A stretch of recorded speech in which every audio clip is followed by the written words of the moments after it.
world. Fanta has been a phenomenal player for them. I believe they're averaging over 137 points throughout the season, and they have just dominated most of the teams that they have played. They swept Ashland, Buena Vista, and I believe Ohio Wesleyan. And, you know, it's not just Fanta and their incredible points. They have Barado and Gangsta Rob as well. They could take over the front and, you know, break away from the pack and just dominate the top spots. The one team, though, that gave USF a run for their money would be Stockton, though. They have a lot of experience with competitive Mario Kart coming from the NRC 4v4v4 scene. And it's carried over very strong. They finished 8-2 in the regular season. They split the series with USF, and you know, even though USF has a lot of phenomenal players, Stockton has just as many strong players. They have Mithurby, who's averaging over 140 points. Jay's also in the triple-digit average for Stockton. And you know, the rest of the team is really good at playing support, pulling the blues, pulling the shocks, stuff like that. This is a really strong and really close matchup, and I'm very excited to see it. I have no idea who's going to win. Yeah, I mean, if we take a look, Division III champion. Yeah, if we look back at the regular season results, we'll notice that the overall plus minus between the two matches, Stockton won the second matchup by 18 points. USF only won the first matchup by 4 points. This quite literally is anyone's game, and I don't think I can, in good faith, pick a winner. I'm beyond excited to spectate this match. Yeah, this is gonna be exciting, and you know, it's always a privilege to be able to commentate any of these matches, and especially finals. I hope for the best for both teams. I hope we see both of them at their strongest. Yeah, I do too. I am really hopeful that we're going to get 3 games similar in quality to the ones that we've seen in the regular season. Yeah, or even like I believe yesterday we had broadcasted Division II semis between the Texas Taco Trucks and the University of California, Long Beach, CSULB, and that was incredible to watch. As someone that admittedly does not really participate a lot in Mario Kart World, I'm a lot more of an 8 Deluxe person. Oh my goodness, watching that made me really want to dedicate time to World, and I'm sure USF and Stockton are gonna produce something similar to that. Yeah. The interesting thing I want to note about the results in the regular season was the one war where Mithurby kind of broke, or what was it? I think it was Mithurby. There was one war where a player who, I think it was Mithurby, normally averages like 140. They were only held to 100, but that was the war that Stockton won. So it really is going to come back to how does the mid pack come up to support the front runners? And it looks like we are ready to get rolling. All right.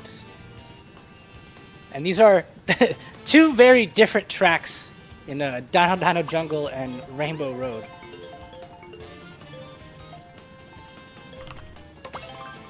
Yeah. Dino, very notable for the ending shortcut on the track, saving an incredible amount of time. And it's kind of a little bit of a bagger. Rainbow Road, I can imagine, we'll probably end up seeing later down the road if one of the teams is picking it right off ramp. But we're probably going to see a couple of players slow down at the start of the minimap. It looks like that's a lot of Stockton sitting in the back, trying to get shrooms. Rob with an early trip shrooms pulled. This is fantastic. He'll be able to take the cut all 3 laps at the end. Yep, and that's if he is able to hold on to those shrooms. We see some Stockton players get up into the front, and they have another shroom in pocket, actually. Yeah, this is the perfect pull for Rob. If he gets backed by this green shell that Hundrum is holding, it's okay. He can use the shroom to recover, and he'll still have 2 more. Obviously, Rob would like to have a dodge behind his double shrooms here, but this is still a fantastic position. USF is holding 1. Stockton is a lot of that mid-pack, which is something to keep an eye out for. But it's also lap 2 Dino. Anything can happen. Because we'll likely see some players start to run up some dodges. Yep, and right now, USF is in bottom 2. They control the shock odds right now. But it does seem like a lot more of the front of the pack and like kind of the middle is a lot of Stockton. As Rob gets off a good bomb. We'll see. Stockton is the Toad in first place. We'll see if USF can either get them out of first place by shrooming up past them, or maybe by just pulling a red or something to get them out. That's a disgusting pull. Oh my goodness. It doesn't matter though. First place and a star. Doesn't look like Stockton is going to pull shock to capitalize, but that should be secured first place. It's just a matter of what does USF get behind them, and it looks like they are everything behind. Yeah, 2-3-4 right now. The Dry Bones player is trying to hit them out with a ring. He will get Rob out. But it looks like the majority of the spots lost at least went to other USF teammates. We'll take a look at these final standings. Yeah, 1-4 bot 4. Oh my goodness. Not the start that Stockton wanted to get off to. But it's early, and that doesn't necessarily mean it's over. 14 points isn't a great race by any means. It's obviously you'd rather have won the race. But that could have been a lot worse. The fact that Stockton was able to hold 1 for the entirety of Dino Jungle, thanks to their player pulling Trip Shroom star early and just running that star until lap 3. Not only could he take the cut, but he was completely safe from anything that USF tried to do.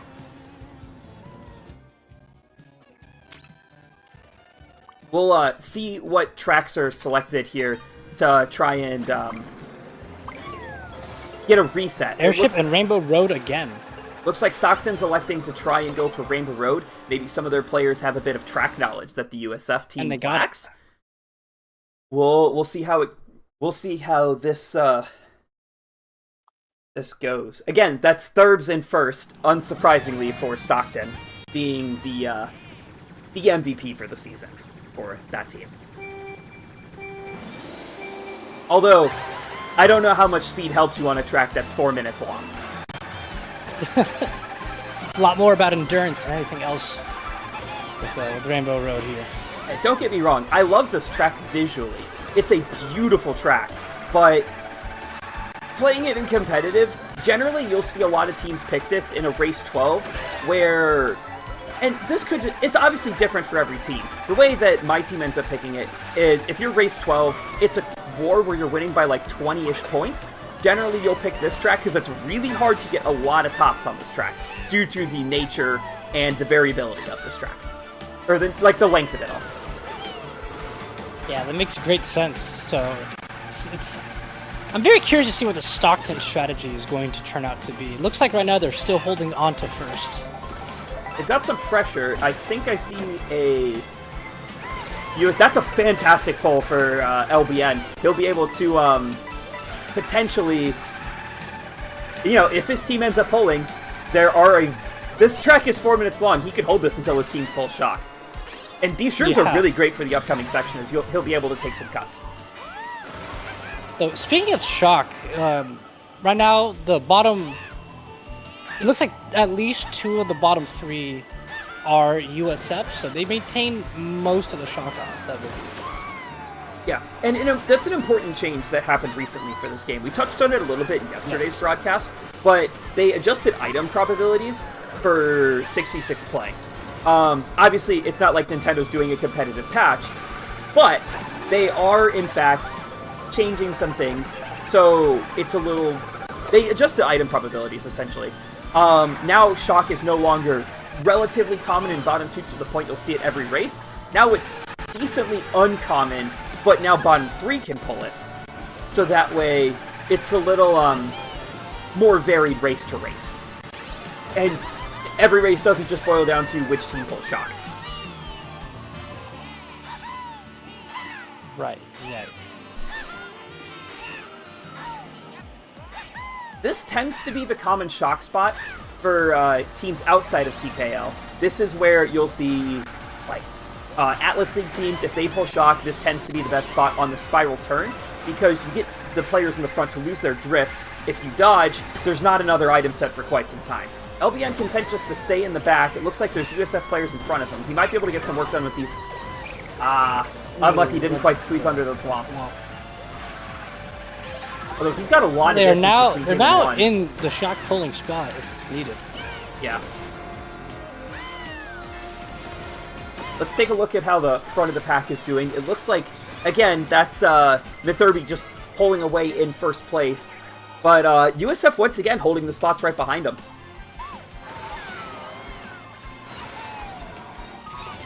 There's the shock.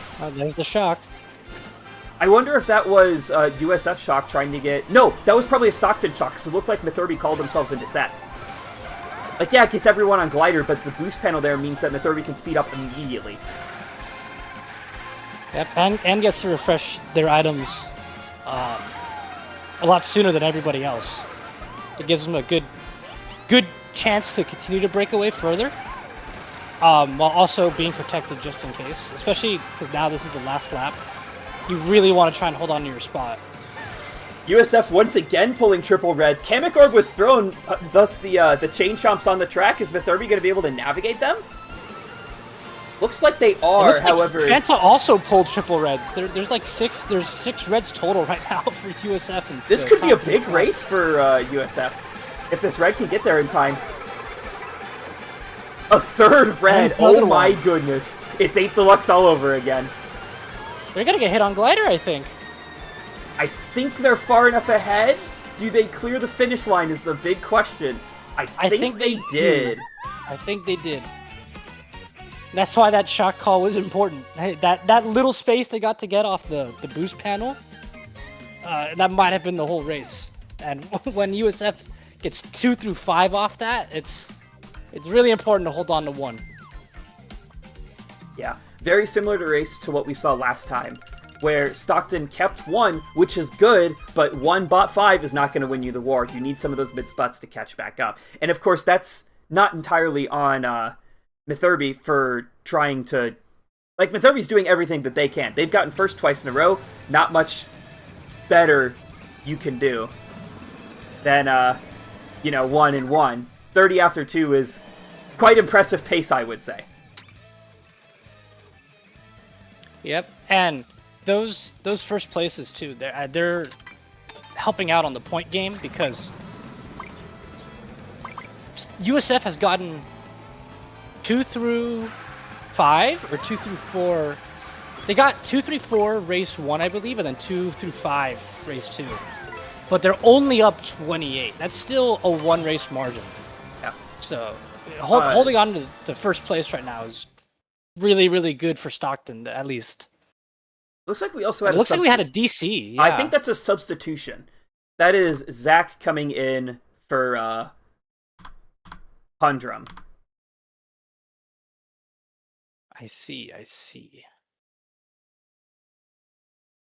Interesting. Well, this isn't good. It looks like the room has frozen up. Airship Fortress is a very yep. There it is. Area. Okay, so we'll give him a little bit of time to get that to get the room back up and running.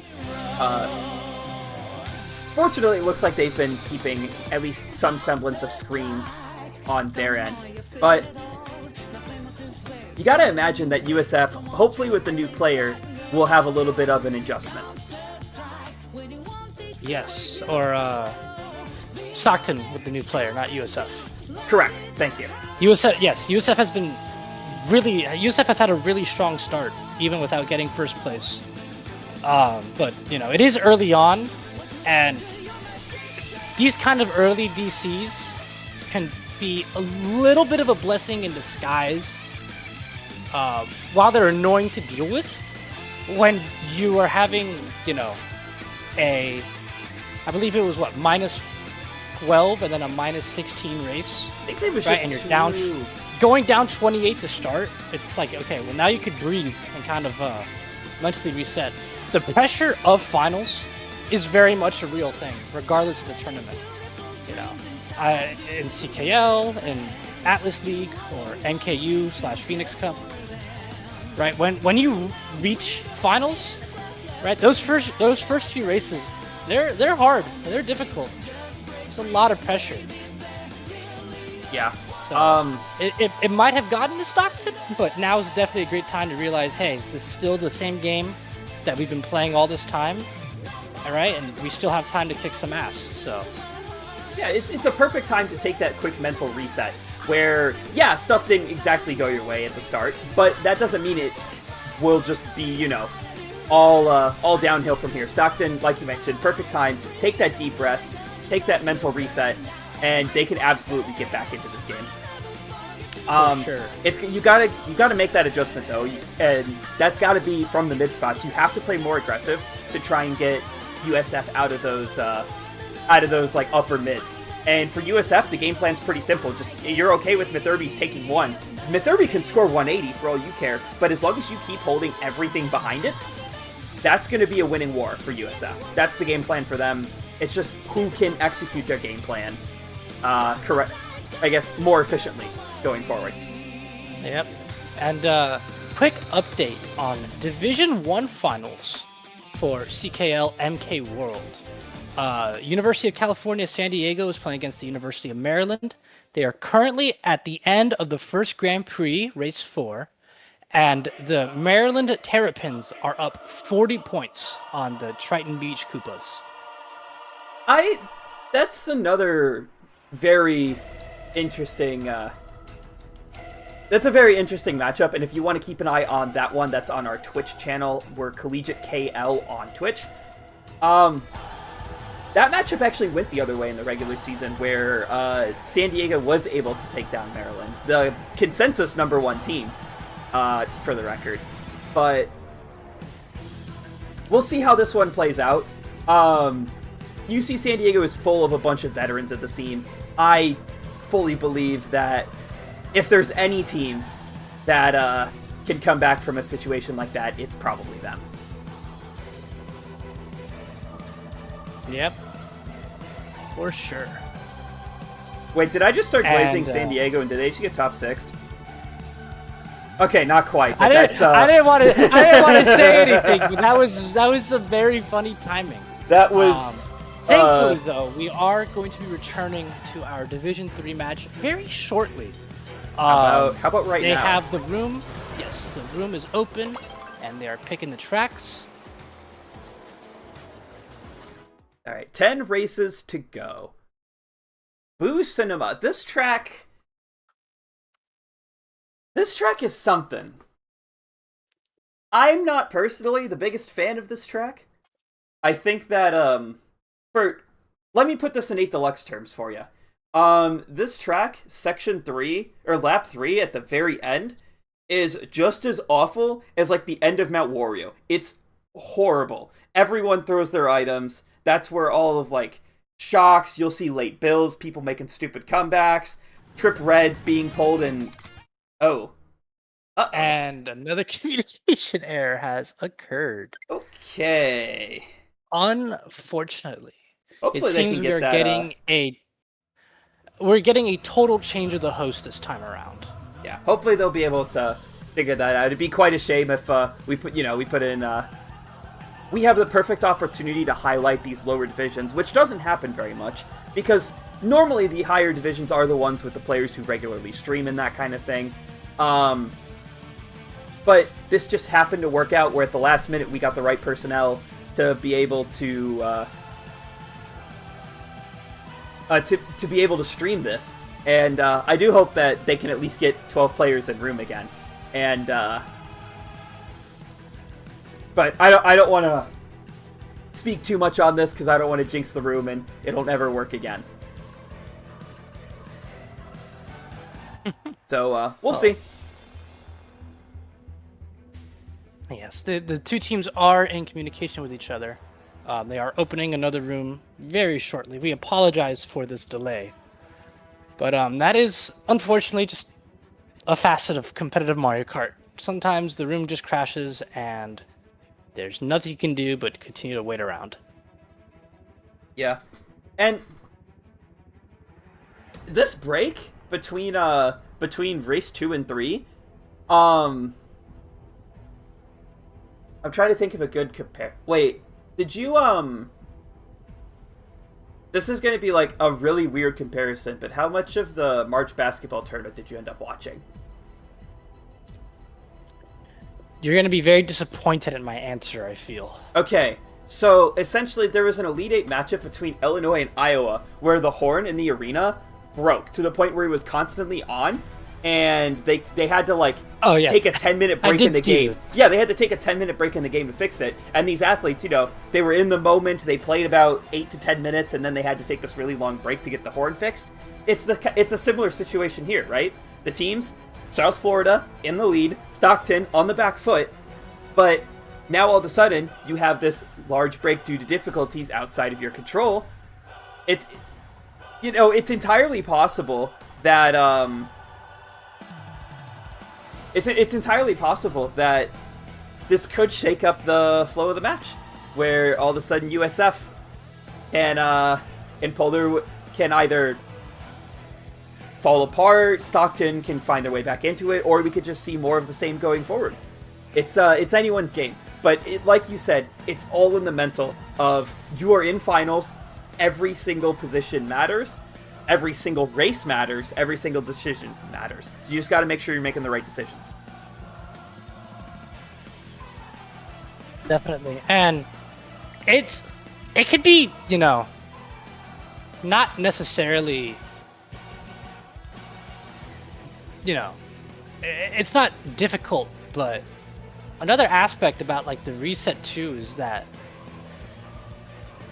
you can't get antsy about it. Like, it's unfortunate that it's happening, but you can't be so rearing to go that you make really bad decisions when the game does resume, which is definitely something that has happened.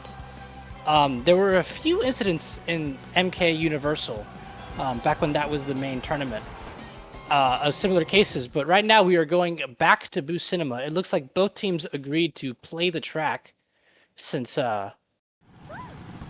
it was the one selected before the game crashed, and we are back to racing. All right. Of course, the score in game will not be up to par with what the score actually is. All right. Hope that I can this time keep the correct score on the top of the stream. Yes. So Boost Cinema, the reason why the start tends to be so chaotic is because of how narrow these turns are. It's really easy for someone in the mid-pack to pull a triple item and draft up through 4 people, and in the process, kill all of them out. However, if you can get into one and hold it, especially if you can somehow fraud your way into an early set of shrooms, this track becomes a very powerful runner. Yep.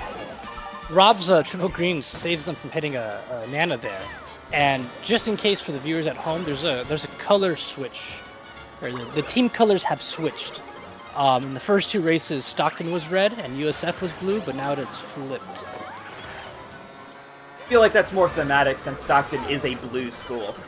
Thurbs once again taking over first place. Rob not really with an item to pressure Thurbs to get out of first place right now, but that's okay. You don't have to take first right now. For all we know, there's a Stockton player in the bottom 4 that's holding blue shell. Yep. It's not going to deter Rob from going for those snipes, though. I like it. I like the effort, because ultimately, I think Rob knows that his teammates are behind him in some capacity, so he's got a lot of space. Is he going wide for his teammate with Trip Reds coming up next to him? Wow! Looks like it. That's great communication.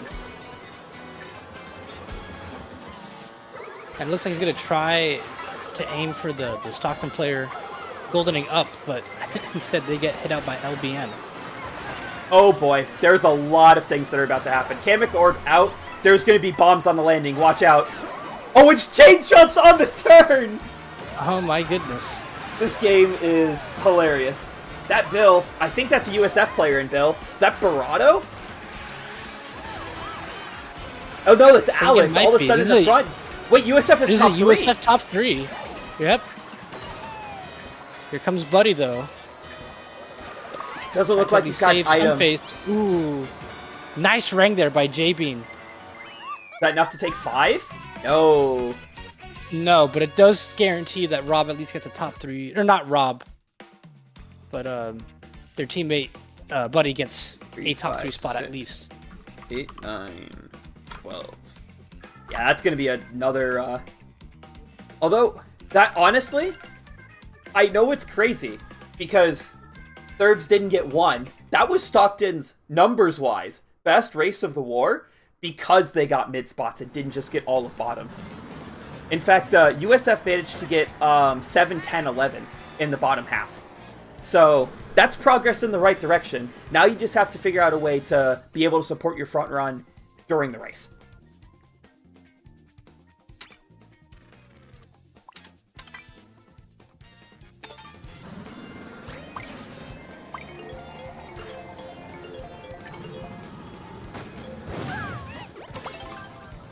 Acorn Heights is the selection from South Florida, being able to chain their top spots into their runner. So, Acorn Heights, it's a little bit of a techie track. There are certainly some strategies you can pull off, especially if some of these players, how many of these players are going to be able to perform the ending shortcut itemless, or as it's known in the community, a NISC, or a no item shortcut. It saves a lot of time because you get to avoid going around the wide final turn. It is obvious, you can obviously do it with a mushroom, but if you're in the front, you can't exactly use the mushroom. So, Rob coined green in first place.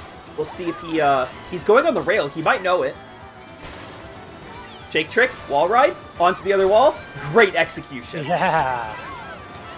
Gotta be careful of your teammate, though. Forced to go around the rail to not trail out his teammate. That's okay, though. That's the smart decision. You allow your teammate into 1. That's probably Thurbs next to you. So hold this green, force them to go wide, give 1 a break. Yeah.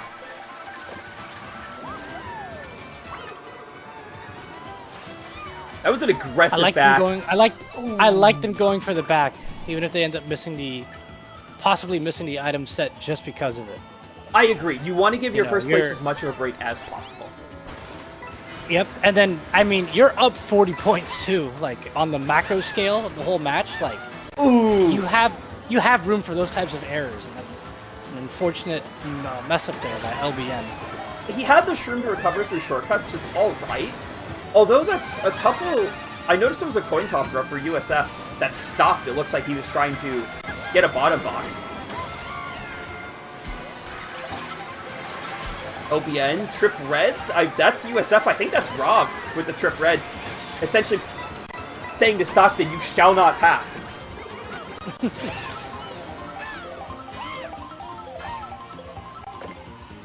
Oh, that's a great pull. I think there's USF in front of you. This is a Stockton player. The Stockton player got back up into 1, too, this whole time. They had a pretty big break in 1. Yeah, that's going to be Thurbs in first place. A fortunate team kill on for LBN, but it's all right because this end section is where it all matters. Thurbs is going to be able to hold 1 that looks like USF and 2. What are those mid spots going to shape up to be? Did USF get bot 3? I think they did. They might have. LBN might have just had a crazy cut up to set them all back down. They, in fact, did. Yeah, it's a USF bottom 3. 1, 3, 4, 6, 8, 9. And that's a plus 18 for Stockton. Almost cutting that lead in half. That's exactly the race Stockton needed in that situation, especially on USF's track pick. And it's... yeah, 1,000%. 22 points is not super hard to make up now. The hard work of getting it back into like a really reachable race to place well in, it's been done. And on the enemy track pick too. I'm curious where they're going to go. It looks like we're going to go to Whistle Stop Summit, at least for Stockton's choice. Whistle Stop is a very techy track. I think They're banking on the fact that their top players can probably know how to do some of the shortcuts on this track, and they will, as a result, be able to just take a commanding lead through it. USF deliberated and decided on Shy Guy Bazaar with one dissenting Salty Speedway. Shy Guy Bazaar, I like this pick for them because it's really hard for first place to find their way onto the rail at the start, and if you can get onto the rail to the upper part of the shopping district or the bazaar, it saves quite some time. But we'll see how many of the players are confident enough to hold right here at the start.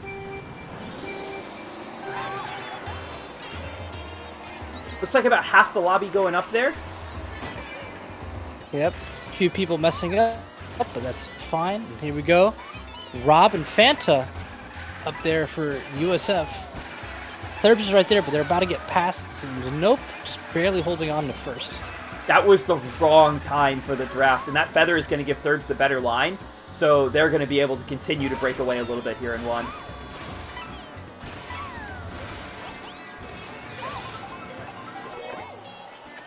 Aggressive pull.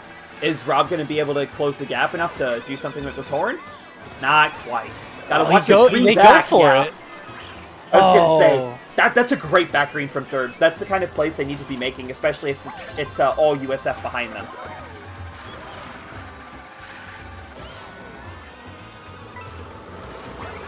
Aggressive horn, J-Bean. Gonna get punished for that, but that's okay. Again, you're just allowing Thurbs to continue to break away in one by this pack, just hitting each other out.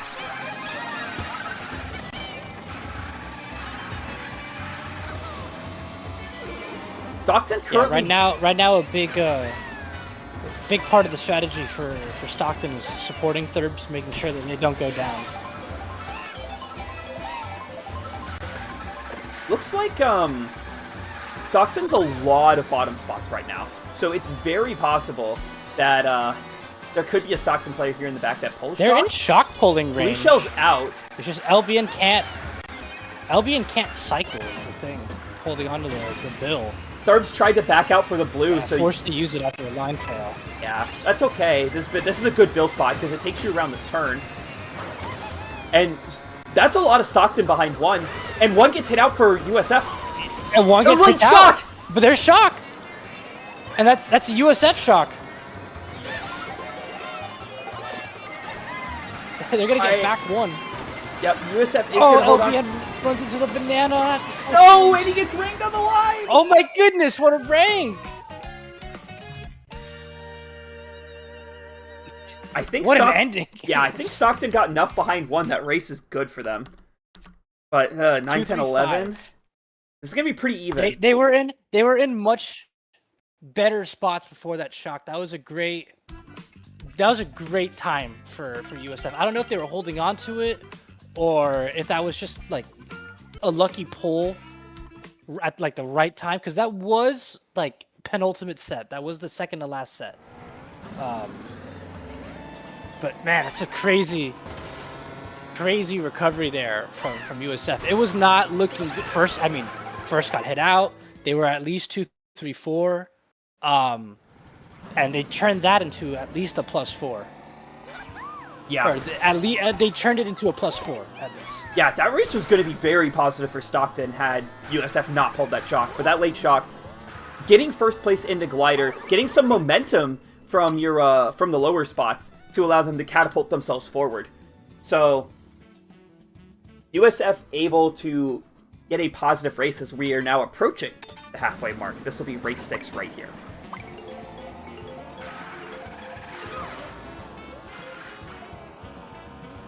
We're going to Stockton pick Whistle Stop Summit.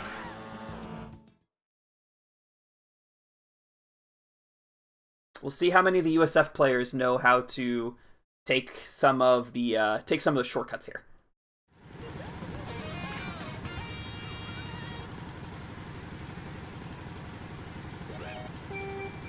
You see some players in the upper spots holding hard left to get onto these rails. These rails are faster, but you do get an item a lot higher. So there is some strategy to just going around and pulling an early set of trip shrews, because if you know how to take the cuts, you can save a lot of time. That's a great pull. Rob's going to be able to take this cut very freely. Yep. And Rob's gone in one. Oh, Thibs is right there. I think Thibs also had a feather. Is Thurbs going to be able to get up onto this inside line here? It looks like they know how to. Yeah, Thurbs knows how to take the ending cut. That's crazy. It's crazy that the lowest division of CKL are now at a level where we have like the top players taking the like high level shortcuts. Yeah, that's a shortcut that a lot of players, even in like my division range, I played D14 Atlas League. There were a lot of players in my division who didn't know how to take that cut on a lot of teams. Let's see if we can watch Thurbs take this again. We've come a long way. Yep, there they go. And they made it up. He's going for it. Yeah, look at that breakaway. Rob had a shroom. I think Rob tried to go for it, but... Well, even so, Rob had a shroom. I think they were trying. It looked like they were trying to save it. Oh, here comes Kamek. Watch out for bombs up ahead. That's probably only going to realistically affect Thurbs. Although they managed to avoid it. No one in the tail end of the bombs got him. Although... Oh, it's crazy. It doesn't... Yeah. Rob doesn't... Yeah, Rob can't cycle right now. No, because his teammate's right there. Although, look at the gap between top 3 and the bottom spots. So, top 3 is pretty locked up. LBN making some plays. Barrett gets hit out right there. Some USF players take the cut. I think that's 10-11 USF. Is it gonna... I think this is... It depends on who 4-5 ended up being. That's what I thought. Okay. 1-4-5 Stockton. I think this might be a slight gain in Stockton's favor. The 9-10-12 does hurt. That's going to be minus 2. +2. Yes, it's going to be a +2 for the Bulls. It's a very small loss. Very small loss. It could have gone either way. But, you know, if you do have to take a negative race, those are the types of negative races you want. With only going down, only losing 2 points. Yeah.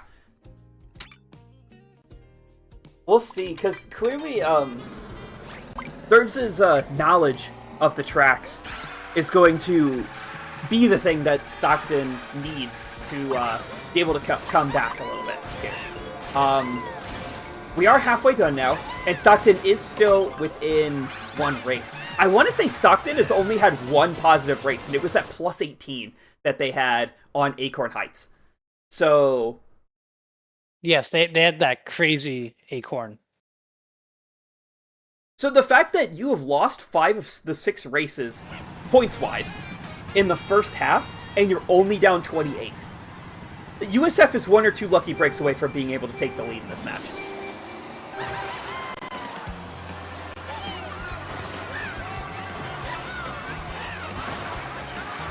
Mario Stadium. Can you tell us a little bit about this track, LeBron? This is a track I've actually practiced quite a bit.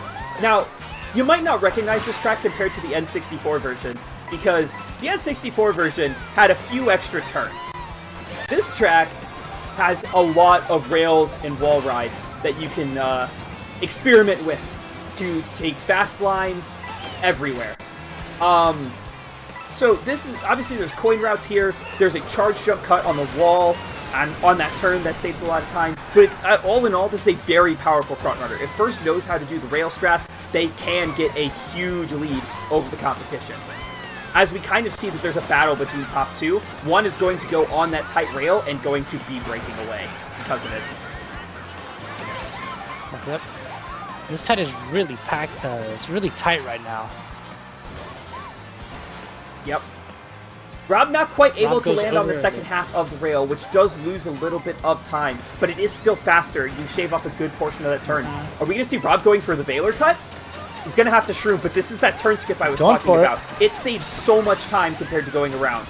Landing on the Nana is... runs into the Nana. Yeah, that Nana crazy Nana placement. And the team kill immediately after. Yeah, it's unfortunate, but... This front pack is so congested. It's a lot of Stockton up here. This is going to be an intense lap 3. who's going to be able to survive the rails. Yeah, this is a crazy lap 3 setup. And they're not, even the bottom spots are not really at a range to pull shock. It's really going to go down to who can pull what, I think, for those last few turns. Rob going for it again. This time's going to get it. Yep. Let's see. Again, look at how tight that pack is. That is a USF player in 1. Looks like they have top 2. But if Stockton pulls a lot of shrooms here, this could be really big. That build prevented Rob from going for the skip again. USF has that breakaway in 1. And let's see. Like USF pulled enough 134. Rob for the style points at the end. That wall ride is not, I don't think that's faster, but it got him out of the way of the ice that was by him. At 134.7, 10-12 for USF. That is definitely going to be a gain. Wow, crazy developments at the end of that lap. That was close. It was intense. Yep. It's gonna be a +6. Yep. So once again, small losses are okay. You can deal with the small losses. It just comes down to someone needs to take. Eventually, Stockton is going to need a big win to come back here. But I do believe that they have the capability to get that big win. You just have to find the right track to do it on. Definitely. And the important thing is, making sure that every race before race 12, if you are losing, that you're at least within 40 points. Because the most amount of points you can gain in a race, or at least the difference is 40. So once it's above 40 points, which I don't think Stockton has been down by more than 40 in this match. They haven't. But the more races go on, and the closer you get, the more difficult it does get. So time is a little bit of the essence as we enter the end of the second Grand Prix of race 8. That's a really good triple pull. Yep, Rob able to get out a lot of the players potentially going for that wall ride cut. Unfortunately, the draft pushes him just out of the way so he can't take it himself. That wall ride's a little low. Does he recover? Not quite. No. It's okay.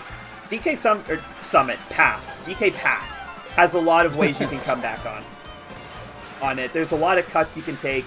It's just can Rob pass the knowledge check? Or does he get the right items?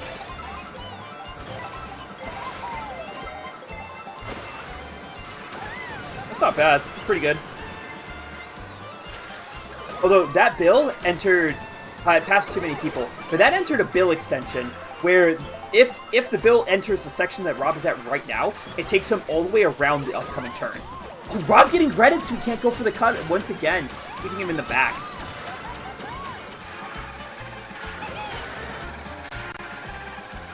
LBN's in a decent position here. Unfortunately, his teammate's shrimming up past him, so he can't red up the USF player. There is a USF player completely broken in 1. Yeah. I think that might be Fanta? It could be.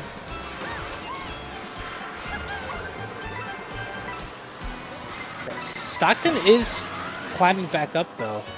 And just as I say that, LBN does get hit out, and top 2 is now all USF. Yeah. I mean, top 2 doesn't win you a race, you need a little bit of help. And notably, USF is basically every bottom spot right now, except for, I think, 9.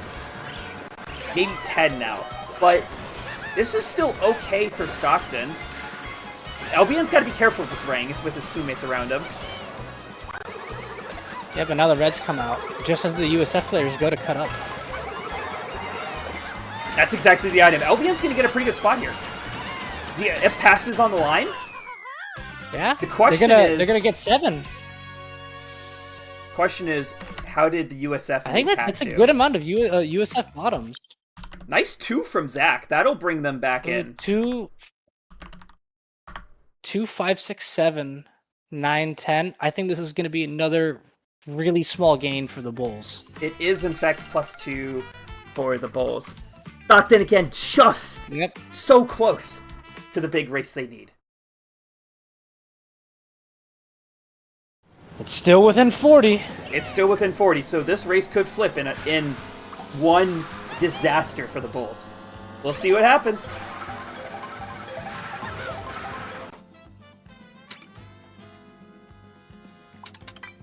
Curious as to what track they're going to end up going. Great question, Block. Ruins.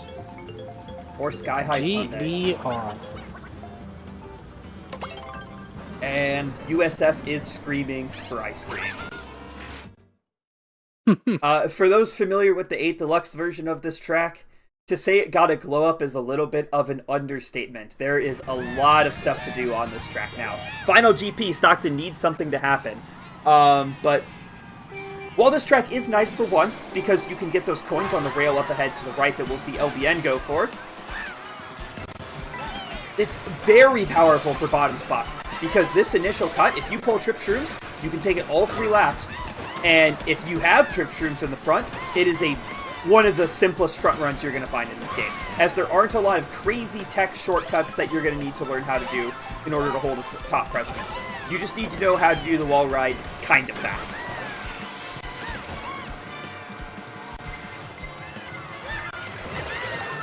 Here we go. LBN doesn't go for it. Yeah, taking the safe line, maybe since they entered Star, they were worried about hitting out their teammates. Yep, and there were some of them around. Oh, that ice got out a USF player, I think. Not quite. I thought it might have. Yes, they recovered just in time.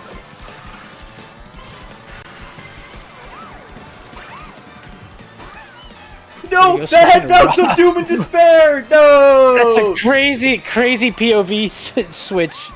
Just in time to see that head bounce. Oh my goodness. This isn't the worst position for Rob, because he can now guarantee that he gets out. Well, as I shouldn't speak. But he can guarantee Shrooms here. Or a Bill. That's okay. You know, bottom 3 USF, while they're in 1, I mean, that is full shock odds. If they did pull. Let's see if Stockton can capitalize off the fact that USF is in the bottom 3. They've got so much shrimming up. Stockton entered top 2. USF still holding on to 1. This Bill for Rob is going to take him quite far, as I believe this should extend, if he elects to use it, all the way up to the wall ride, or he could use it in the wall ride to remain safe no matter what happens. We'll see. We see some Bills already on the track. This is really congested as we go into the final turn. Here he goes, using the Bill on the final turn. Stockton overtakes. He's going to get a lot of spots off this. He's going to go up to 5th. Oh, Stockton pulled shock. It was final set. They couldn't do anything with it, unfortunately. But I think they still got 1-3. 1-4, 6-8, bot 2. Again, that's a slight loss. 3 races to go and you're down a full fridge.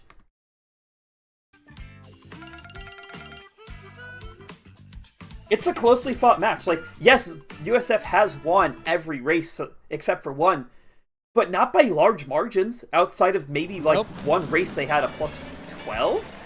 They've been winning with 1,000 cuts. That's a good way to put it.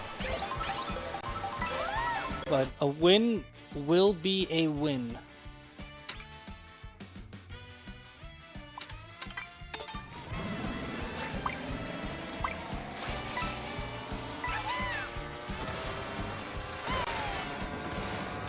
I think, is D1 Finals at a break right now? Yes, Game 1 just ended a few minutes ago, and the Terrapins had a decisive victory over UCSD in Game 1 with 62 points. They were up 56 entering race 12, so... right now, UMD is in a prime position to take the Division 1 crown, but this could be UCSD could come back and win Game 2 and force a Game 3, which would be very exciting to see. So, this track, Salty Speedway, I might say this is one of the more technical runners in the game, as we'll probably see Rob go for quite a few of these shortcuts. He has shrooms, elects to hold them, and going around the boxes, does he know how to do the pull cut? Let's see. He does! He does Awesome. This is the old version, before they discovered you had a way. That ghost is so unfortunate. He was in a position to break away, because that shroom means he can take this inside cut. Unfortunately, he will have to go around. Brutal. That would have been a really bad. That would have been really bad for Stockton if they didn't get to take those shrooms. Yeah. Instead, Rob loses to shrooms, gets hit out by a star, and is now down to 8th place. There's no way. That green comes from the boxes that are broken on that turn. I have seen that hit players' heads very rarely, but it is so upsetting when it happens. I'm so sorry, Rob. I'd like to say in 8 Deluxe when a player gets Mario Karted, when it rains it pours, and that was really it really did pour on Rob there. It poured on the hurt with that green. The game specifically said you are not staying in the front. Although he should be able to work his way back up. That is a lot of Stockton in the front. They do have bottom too, though. Yeah, they are bottoms. Oh, but what a bomb! That's okay. Stockton, I think, is like 1-3. Rob misses the set. He also had to go around the top path as to not be hit out by his own teammate. Oh, USF retaking over those top spots? Great shortcut from Rob there.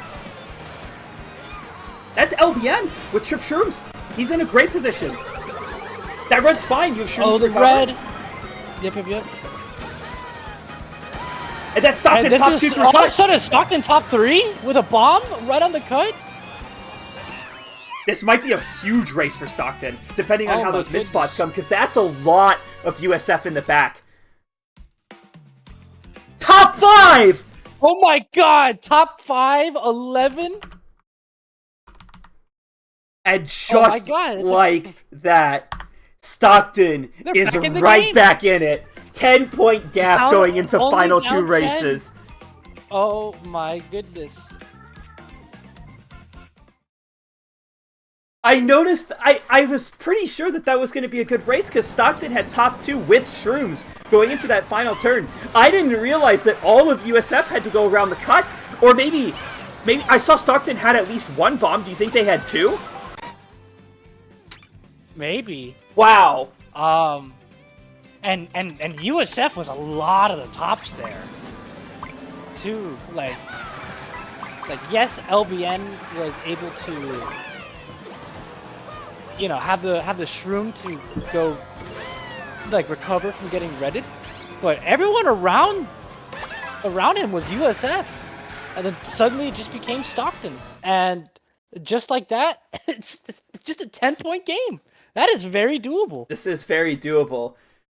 Airship is a very volatile track. Stockton could genuinely be up 14 after this race, or this could be over. This could be the final race. It all depends on how this opening section goes for Stockton. Are they going to be able to hold on to these top spots? Because there is one shortcut on this track, and it is right at the end. It saves very little time.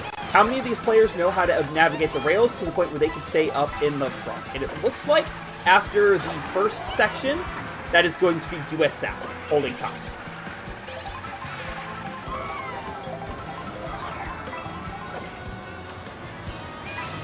Far, though, anything can happen. It is true. You can get glider like that? What? I'm learning things every day about this game. Yeah, he didn't even get his teammate. He got out the USF players. Oh, this red is so good. If just have to be careful not to use it on your teammates. LBN electing to hold this red in the back. There's some USF players pushing up towards the front. Rob getting hit off rail and into the rocket wrench. Yeah, Rob's gonna have to stop. If he pulls a bill, there's a really powerful bill extension. If you use your bill right here in the red pipes, the bill will take you all the way around the final spiral section, provided you don't pass too many people in glider. There's a battle for top 2, I did and it not is know all Stockton behind. Yeah, USF is gonna need.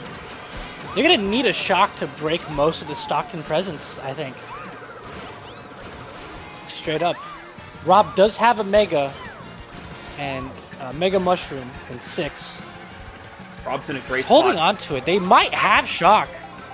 They have most of the shock odds, I think, too. They just, can you pull it? 3, 2. Okay, they didn't call first We'll in this see. set. There's 3 USF bills. They No, don't have. They just use bills. But this is still going to be decent They don't salvage have. for USF though.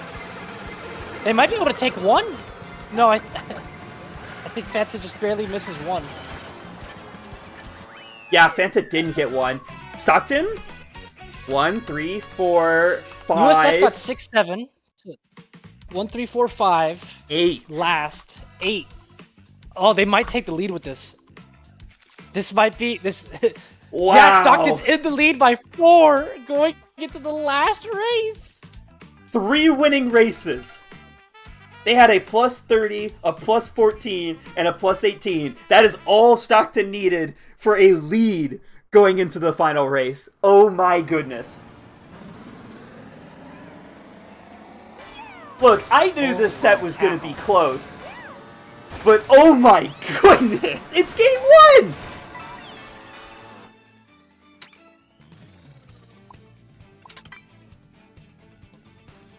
USF locking into Faraway Oasis once again, maybe, to elect to try and get that reset that they oh so need to disrupt the Stockton front presence. Stockton going with Toad's Factory, another track where anything can happen. And we are going to address Frank the Elephant. If you want to know why he's called Frank, my team in a tournament we played recently, we were trying to, because, you know, there's an elephant. And then there's a picture of the elephant standing in the room with the caption, "Address me." So, the elephant, we addressed him. His name is Frank. Anyways, Faraway Oasis. This track is very, very good for mid spots. Because mid spots can get early shrooms, and the midsection of this track, there are fast lines. Okay, Rob able to salvage from getting trailed out. There are fast lines that you can take on the rails. However, shrooms are faster and more consistent if you can pull a lot of them, which means that late shocks and late megas and goldens leave a lot of comeback potential. Wow. Indeed, Rob's gonna be able to do the shortcut too. That USF was top 2 right now. That was really impressive from Rob. I noticed he got bumped off as he drafted up, but managed to salvage it perfectly. Of course, you know, every position matters. It's a 4-point game. It's anyone's game at this point. There's a lot of Stockton in the mid-backs. However, if they have shrooms, this could flip around in the blink of an eye. Misses Thurbs with the bomb. It didn't look like it connected. As Thurbs is still hot on Rob's tail. USF top 2-4. This is what they need.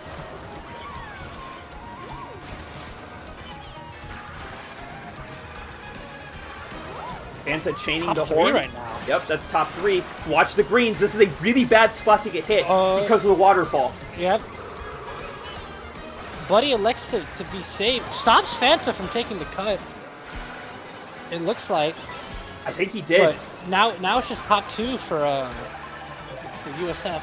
Yeah, this red in second is really powerful for Rob. Again, he can just slow down, force Stockton to respect him, or sacrifice a player and give Barreto an even bigger break in 1. The top 4 is split from the rest of the pack. Stockton is pushing up. USF, a lot of the mids to backs. That back on the rail, going to connect. It looks like it got someone out. Bill coming up for Stockton.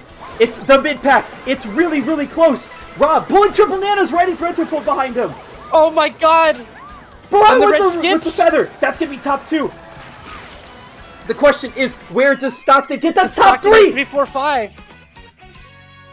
Is that top 3 for? I think USF squeezed their way into top 3 just in time. Hold on. That's enough. And USF. Oh my god! I think they're gonna win by 2. I think they win by 2 points. They win by a little more than 2 with top 3-5. Okay. That's enough for the USF Bulls to take game 1 in what is already shaping up to be a Crazy. classic set. Oh my goodness.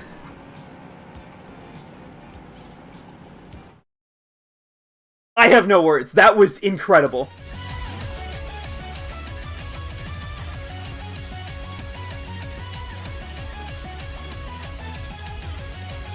Wow. And just like that, USF was winning by 1,000 cuts, went down just a little bit, but recovered right at the end. 10-point victory going into game 2. Crazy result. I cannot wait to watch the rest of the set. We will return after a short break.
I think honestly that break was well needed after what we just witnessed in Game 1. But welcome back to Game 2 of D3 Finals.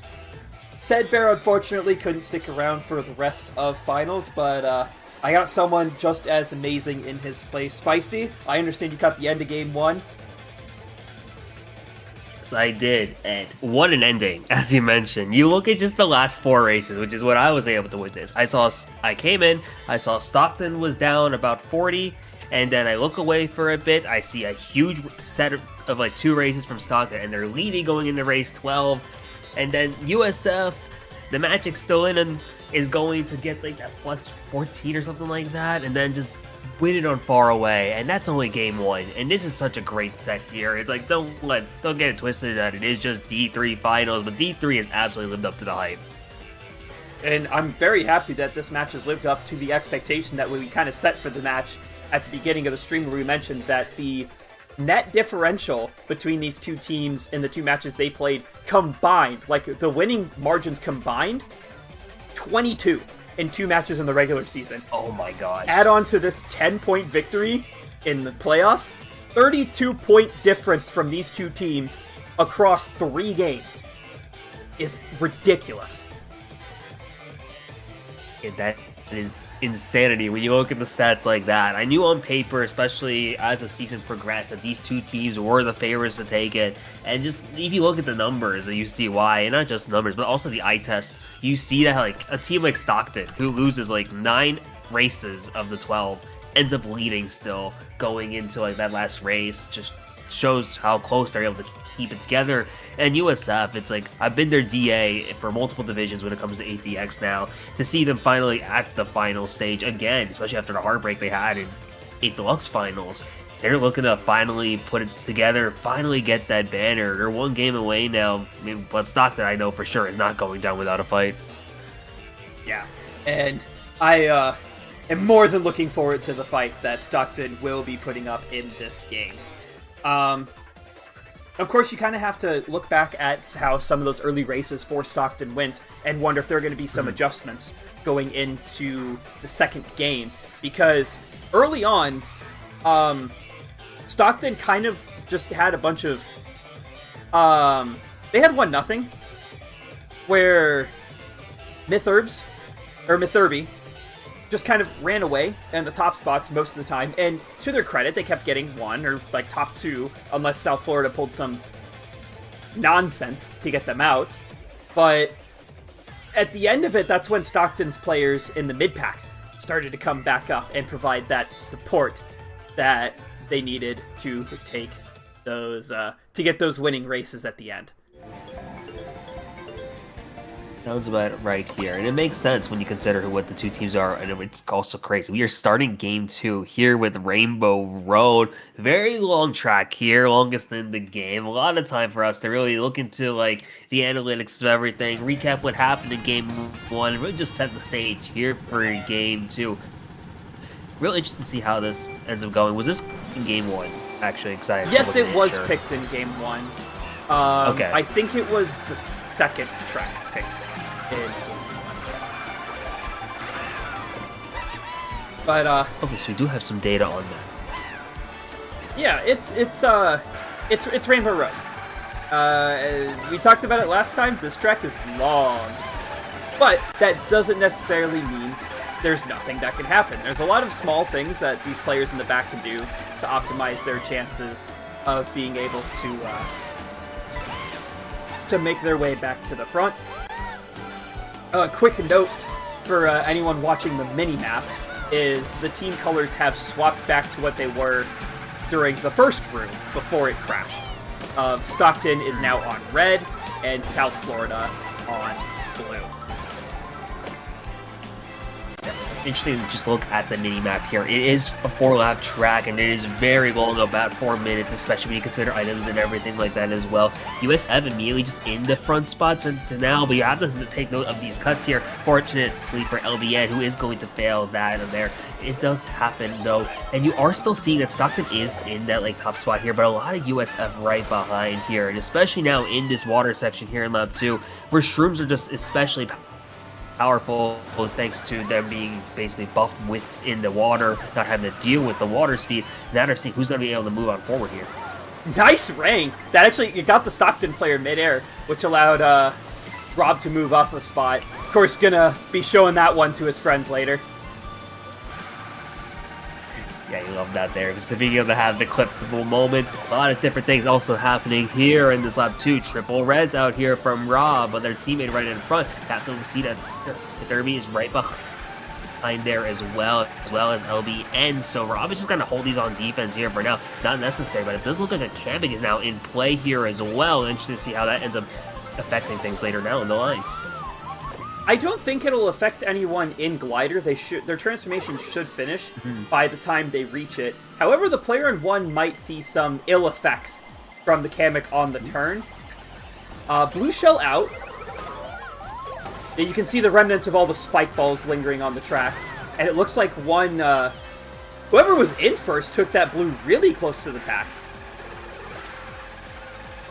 Yeah, I was going to say, this pack has gotten really close here. It does look like we are now seeing Stockton in first place here with that Baby Mario now. So they are in first here. We'd love to see them get a good start. But you mentioned it before, a lot of the early Stockton races were the 1-0, the top 2-0. It matters just how are they going to navigate this mid-pack here? Because a lot of USF is right behind in these like 2, 3, 4. We'll have to watch for those hammers, though. Not going to connect, it looks like. And yeah, still solid mid-pack here from USF with Stockton in 1. Electing to burn those shrooms on Glider just to try and get a little bit of distance from the pack, I really like that decision. There's not a lot of cuts on this track until the very end, and by that point you might either pull more shrooms or need different items anyways. So, right behind first place, Rob is not that far off. It looks like, again, USF in 2, 3, 4, firm control of the mid-pack. Rare second place red shell that appears in this game. Going to put some early pressure on the Stockton player who's in 1. Second blue shell has been thrown. Critical blue shell here indeed as well. The long speed powers are going to end up making it harder too, but the horn now is not going to be needed, at least to horn out the blue shell. Have to see where this Baby Mario is going to be taking it. Where is that going to be having it here? It looks like I don't know what ended up happening there. They're still here, but the lead has evaporated now. Ooh. Really close. Have to see those great, but it's going to hit out Rob here, unfortunately, though. There's a fight still here for those top spots. Looks like Zach got passed, so USF currently 1-3, Stockton in 2-4. Depends on who's behind 2-4, can't really tell from the minimap. Rob not really in a position to get anyone out. Looks like there's a lot of Stockton pushing up. This might be a great race for Stockton. Ooh. There's USF player dead last. Here, especially having true. They didn't quite get a spot on the line. Yeah, it's such a minimap there too. Let's see. Stockton getting 2, 3, 6, 8 through 10. That should be a win. I think Stockton's off to a lead. To start, dead even. It's tied.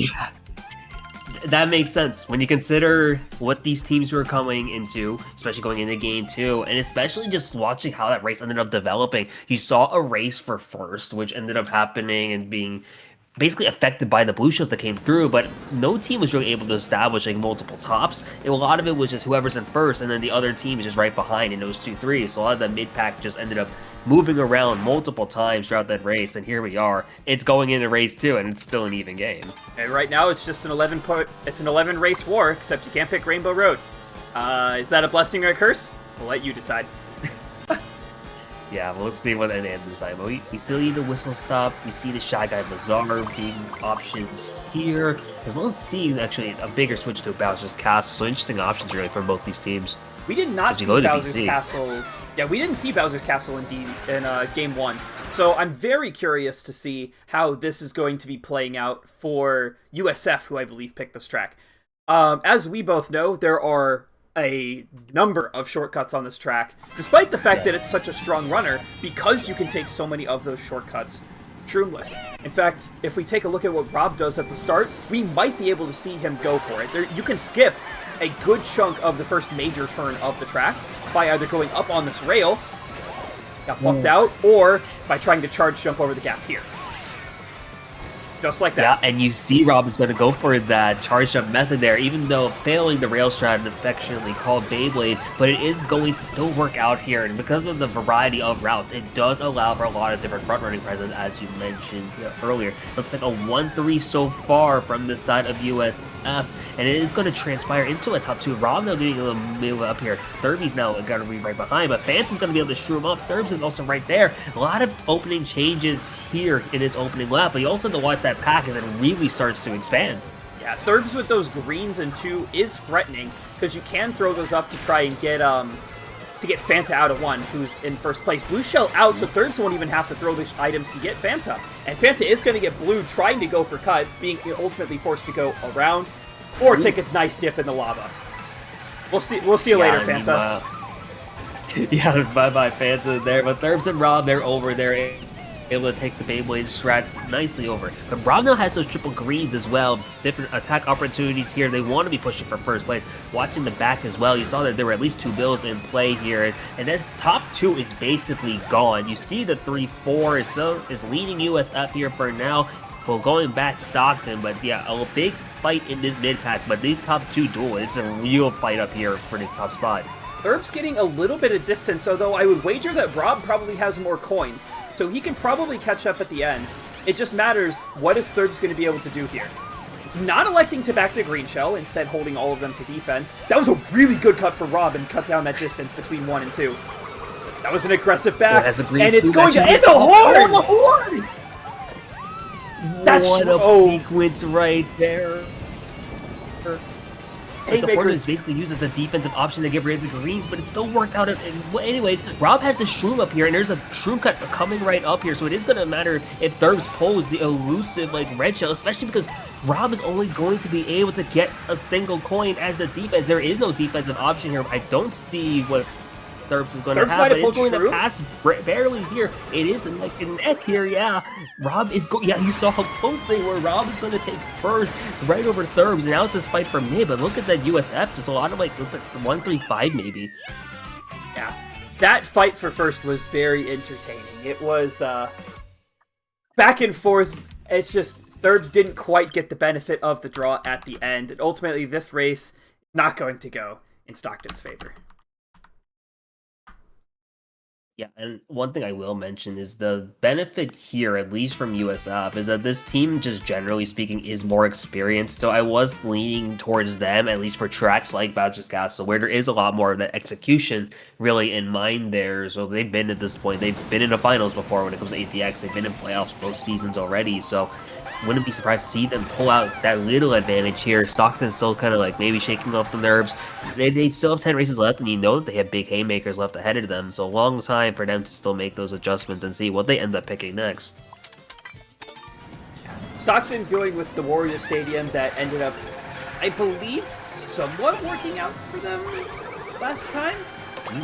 Versus the Shy Guy Bazaar for USF, which ended up being a pretty neutral race due to a late USF shock salvaging quite some spots. Ah. Okay, so that's interesting to consider here if we are going to be seeing like shock. So like we've seen it, haven't really seen it actually now that I think about it in this war, so I'm interested to see how that ends up playing into this point into game 2, but immediately seeing a lot of people starting to pivot right, trying to go for that rails, tear faster strats, but also seeing a lot of people just taking it safe here, going for those boxes. Rob is going to get a big benefit though by being up in this front spot, and now has opportunity to just keep front running. Oh, and he's going to go for turn skip? Doesn't quite get the fast turn skip as he wasn't able to get the shake trick. However, USF is in 1-3, Thurbs with the shroom in 2, but can't really capitalize much off of it due to the fact that Fanta's trailing that green in 1. And if Fanta slows down to let Rob pass, Thurbs is kind of stuck. Especially with a red shell. Ooh. Yeah, this is really good stuff here from USF, being able to maintain his top 2, it looks like here. I don't know if Thurbs has any defense at the moment here, but it is basically effectively trapped between these USF players who are able to just keep making this happen here with these strats here, and they're still trying to just keep this going here. Thurbs has no defense, and it is going to benefit, but here we go. Rob now taking turn skip very nicely in first place, especially with their teammate right behind. It was a very clean turn skip. I believe Thurbs ghosted up. They burned Shroom and immediately had to ghost because Fanta had the green shell behind him. So Yeah, and now top 2 just has a huge break. Rob and Fanta are going to be able to drive their track very comfortably. It looks real good for them here. I'm wondering from Stockton if they have anything in hand here. Blue Shell would be very nice here. Would be interesting to see if we see a late shot this time from Stockton instead. LBN here moving on close here with this golden shroom. Has the triple shrooms also in the back there. Going to get ready up, but they're going to be able to shroom boost, shroom recover. And it is going to be interesting to see because this pack is really close here aside from this top 2. Yeah, and most notably top 2 is USF. They don't really have that much behind. Fire, not quite going to get out the USF player who shroomed on past. That red will connect onto Alex, not going to do very much. All depends on what this final set is for LBN. These shrooms are powerful. They're going to get him a lot of spots here. And there is a late shot. Too, but yeah, another late shot. Great how I ended up having 2 races in a row, or 2 Shaka Bazaars in a row. But yeah, the top 2, but effectively nothing else behind it. There's a 3 through 7, 12 here from Stockton and the USF. Basically, with the top 2, 8 through 11. So I believe that's an even race then. That is, in fact, an even race. So Stockton managing to save a race that USF had a gone top 2 for. But not quite enough to salvage that winning race. That 12th place from Zach, he probably just got squished on the line, or maybe that late shock ruined his race and his chance of getting a positive race. That is very possible, yeah. Just thinking about what happened with Zach there, as well as just really what ended up happening with Stockton. Because, yeah, last place really does hurt at that point, especially when you had so many spots behind top 2. You do see the Whistle Stop Summit come out once again now from Stockton. DK Pass now being the option here from USF. So, different ideas, different opportunities, really, to make something happen. And still a lot of Mario Kart World still left to be played in this next game as we do go to Whistle Stop Summit next. I'm very interested to watch how this is going to go because Thurbs was able to just line diff USF because Thurbs knows how to take the ending turn skip. And I don't know if anyone in USF has practiced it enough yet to feel comfortable taking it in a war. Additionally, with USF starting in the top 2, none of them are going to be able to go onto that tight rail at the start. Instead, Stockton is going to take the front presence for those who elect to take the tight rail. It's one of the defining aspects of Whistle Stop, where those mid spots are so close to that rail, and it really works out in their benefit. But you still see a mishmash of top spots, and from both these teams who are really just fighting for it at this point. USF is still maintaining a couple tops here, but it is going to just watch for who's able to have the execution to take one of the most infamous cuts here in this game. Who's going to use the shroom, and who's going to go for these various rail strats here. You do see Stockton go up into these top spots, which is right where they want to be, as you see multiple people at least attempting these rail strats, and it is going to have at least Thurbs, who is starting to be gone in first place, with one of their teammates also starting to be behind, leading to that pack. Yeah, it looks like Thurbs and Zach both went for that turn skip. Thurbs making it successfully, Zach probably falling off just at the end. However, Thurbs is broken in 1, and Zach has a bit of distance between 3 himself. It's all going to come down to that Stockton mid-pack once again. Can they put pressure on this USF pack that's right behind? And is that going to be enough to hold their top 2? Looks like one of the USF players took the cut in Bill, which puts them up in 2. I believe that's Fanta, the baby Daisy. Ooh, that's real interesting stuff to see who's going to be able to also go for it here. Yeah, having Fanta there, who I think has some type of attack items, because you did see Thurbs get hit out multiple times, but maybe an opportunity for triple reds up there as well. Are seeing quite a few of those top 2 getting hit out now from the side of Stockton, and they're looking for something big here, especially because now the lead that they once had is basically gone at this point. It's really close up in top spots. Yeah, this is a very tight pack. Are we going to see anyone go for turn skip? There's Thurbs, and it looks like they get it. Rob also getting this turn skip. Ooh. And the USF player in 1 is hit out. Stockton taking over. They're 1-3. Although Stockton's a lot of mid spots. Rob, unfortunately, not getting the rail reattach and going to be falling for the back. There's LBN pushing up in the star. Looks like there's a fight for first. Stockton is going to hold on to 1, but that's a lot of USF right behind.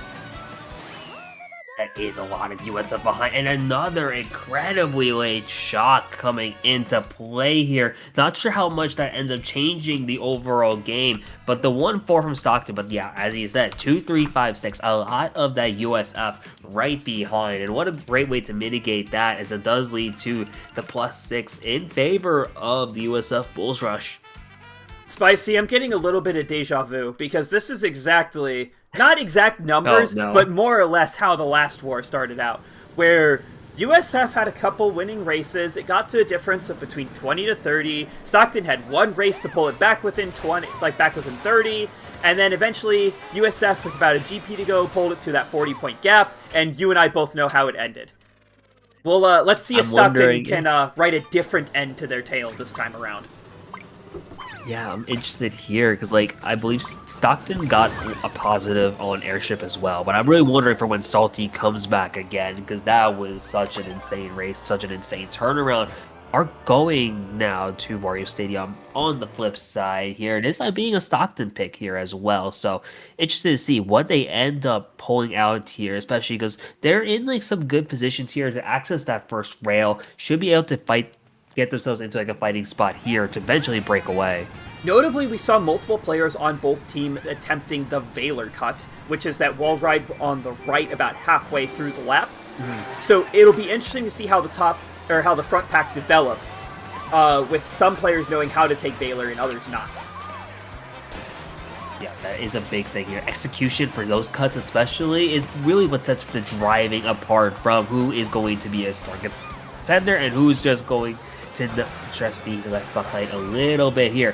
Anything you can do to maximize your time, such an important thing here. As you have the first opportunity to see who's going to be going for Valor, few people do go for it, notably Thurbs as well, so who is going to move up into first place here, which is good here for Stockton, as you start to see what else is going to happen. But another great Nana, as Rob ends up getting back, but does have at least a double. Unfortunately, just getting the fire in the red. I think Rob was looking to go to Valor, but he couldn't because of the player right in front of him taking the coin that makes that cut oh so simple. So, unfortunately, Rob, due to that one event, found himself in the back with a single red shell to his name.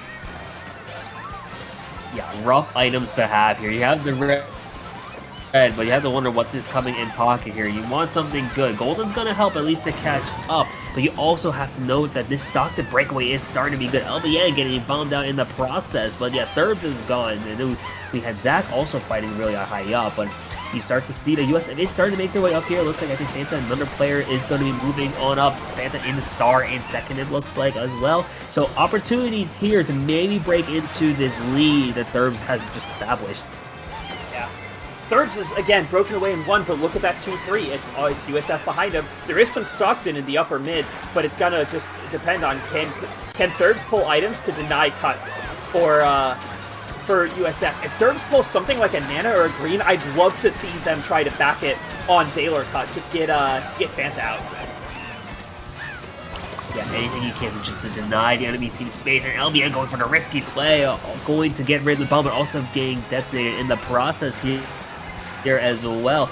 Thurbs is essentially gone, but it's really this fight for this mid-pack spots, which has determined the overall war here. Shrooms behind the hammer is unfortunate, especially with J being in the Ghost, having that bomb there as well. So you really just fight for any spots you can here. Go for a little wall ride. Not going to be able to salvage any spots here, but at least it looks like a 2-3-5 from the side of USF. 1-4 from Stockton. And yeah, very similar race actually to what we just saw. Yeah, although notably, Stockton, instead of getting 11-12, got 10-11. So that goes from a -6 to a -2. Unfortunately, still not quite a winning race for Stockton. However, Thurb's front presence put too much on USF for them to be able to claim first place. Yeah, it's reminiscent, actually, funny enough, of how USF has traditionally been in terms of their scoring patterns, where it has been one player breaks away, and then the other players just kind of fight for those mid spots here. And now USF feels a little bit more balanced, at least in the world than they did in ATX. So maybe that's finally a sign for them that this is their time to win this. But it's hard to deny Stockton at this point when you realize that, like, we saw what happened last war, where they were so close, and then they had those big races at the very end. And those are all big factors here. Both these teams are definitely thinking about it. Airship Fortress as the pick here for USF, but GBR here, looks like we are getting the Great Question Block Ruins now for this next race. This track is new. We haven't seen this track yet in this series. Ooh. Spicy, you want to give a little bit of context on how you would play this track in an individual setting? In the individual setting, the very prominent strat nowadays is we will wait We will get those first box. We will wait until everyone passes. We are getting shrooms, and we are taking the cut right next to that set here. Having shrooms is such a powerful thing here because really, aside from this cut, this track is fairly runnable here. So it's just having the items necessary for that. Rob does have those triple shrooms. You are going to see a lot of players potentially just work their way back up towards those top spots, just trying to see what they're going to be able to do here, especially with those shrooms, because after lap 1, you are able to run away if you just have the items necessary. I don't think that Rob is going to be looking for very many other items this race. And managing to nail the cut, shroom up, you still have 3 more shrooms, so you can take both cuts lap 2 and the starting cut of lap 3. Have to be careful around Zach's triple greens to not get hit out. Looks like those are going forward, electing to kill Fanta, who I believe still has a mushroom. Ooh. Okay, so that does ruin a bit of things here for Rob, who is going to get ghosted for the triple shrooms, but they are still in first place here. Unfortunately, they're not really going to be able to pull any items that they really want to maintain this top spot, so now it's just being able to protect your lead here at this point. You're going to opt for this rail here, the faster version of this really important cut, but it does, by nature of taking this cut, you do forego the item boxes here. So we do see Robin first, Thurbs in second, and a bit more of just a closer pack overall, but top 2 is still basically gone. I think USF currently holds the upper bids in the pack. However, that could matter, because what if USF are the ones with shrooms? True. Yeah, have to watch for that here. Just watching that map, for especially after this top 2, who's going to be able to take these cut and navigate things more. Rob's going to be able to have this coin block here, which is going to give them some extra speed. And what a pack! Some defense and had the green onto the rail. I saw that coming, and it was a beautiful play. Going to establish a bigger lead here. What is Rob going to pull? He pulls the elusive red shell. And it is just one item here, so they're not going to have anything else. And it does look like it's not going to be an effect here as well. Rob is also going to not go for items, so top 2 is basically gone, basically set unless anything crazy happens here. We have to watch that pack for what else happens. Yeah, again, look at Raul behind 1. It's Stockton 1, USF 2 through 5, now 2 through 6 maybe, thanks to that bill. USF dominating behind 1 like they did in the early parts of Game 1. We'll have to wait for the final results to go in, but that looks like potentially bottom 3 from Stockton. Yeah, bottom 3 is detrimental to any Stockton believers here, and yeah, having effectively 4 of the bottom 5. They get 1, but it's a trend that's been happening here for them. Stockton 1 and then nothing else. USF doing a great job of just finding everything there right behind it. Now here we are at a 36-point lead. Not comfortable, but it is a little bit of insurance at this point.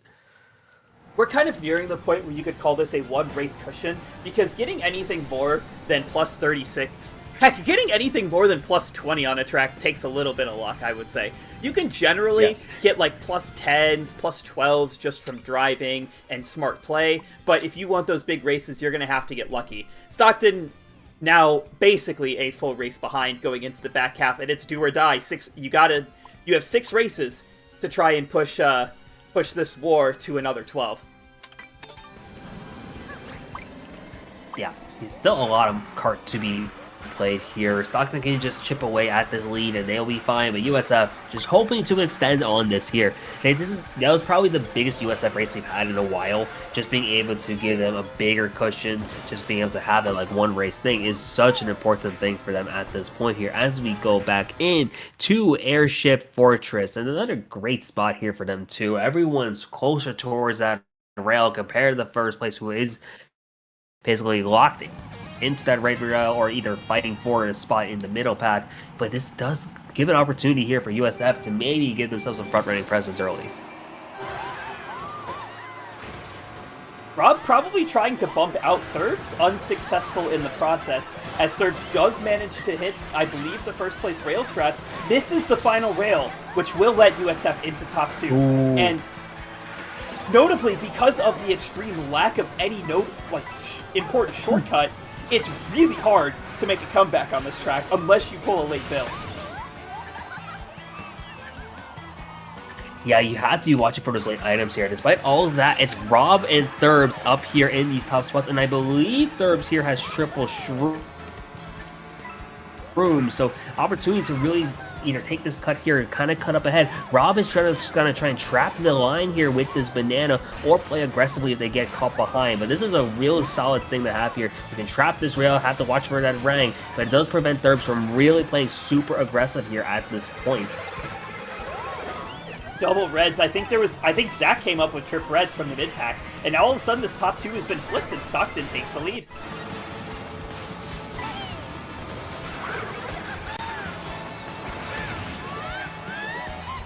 Yes, having a lead here is really important as well, because you mentioned it, like late items are just a very big thing here, but if you get enough of a distance lead, you are basically what happened at the end of the last time we saw Airship Archers with 3 USF Bills. Have to see though, lap 3 is very important here. Maybe a do or die lap when you consider the nature of this war. A big race here from Stockton will be good here for them to really get back into it. USF trying to just mitigate the damage here as you see Stockton starting to have like a lot of tops, it looks like. It looks like Stockton right now holds top 4. There are 2 USF players in Bills, which they'll be able to move up.